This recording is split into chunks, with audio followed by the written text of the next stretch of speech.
NK astro intelligent ఛానల్కి స్వాగతం. ఓం గం గణపతియే నమః. ఓం నమో నారాయణాయ. ఓం శ్రీమాతే నమః. ఈరోజు మనం తెలుసుకోబోయే టాపిక్ సింగర్స్ కాంబినేషన్ గురించి తెలుసుకుందాము.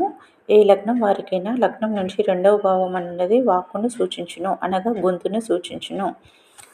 కారక గ్రహాలు సింగర్స్ కావాలంటే బుధుడు, గురువు, శుక్రుడు బాగుండాలి. బుధుడు వాక్కారకుడు, గురువు స్వీట్ వాయిస్కి, శుక్రుడు స్వీట్ వాయిస్కి కారక గ్రహాలు. గురువు అనగా సోలార్ సిస్టంలో చాలా పెద్ద గ్రహం, బరువున్న గ్రహం కావున వీరి వాయిస్ ఎక్కువగా స్వీట్ ఉండును. 2వ భావంలో ఉంటేనే చెప్పవచ్చును.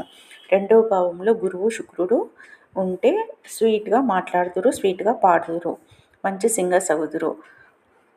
గురువు బుధుడి హౌస్లో ఉండాలి, లేదా బుధుడు, గురువు, శుక్రుడు హౌస్లో ఉన్న సింగర్స్ అగుదురు. ఈ కారక గ్రహాలను సూర్యుడు చూస్తున్న డిగ్రీ వైస్ ఏమున్న పక్కపక్క రాశిలో ఉన్న ఈ సింగర్స్ టాప్ పొజిషన్కు వెళ్ళుదురు అని చెప్పవచ్చు. 2వ భావంలో బుధుడు లేదా శుక్రుడు, గురువు ఉన్న చూసిన సింగర్స్ అగుదురు. 2వ భావాధిపతి గురువు నక్షత్రం మీద లేదా శుక్ర నక్షత్రం మీద బుధ నక్షత్రంలో ఉన్న మంచి సింగర్స్ అగుదురు. వీరి వాక్కు చాలా బాగుండును, స్వీట్గా ఉండును.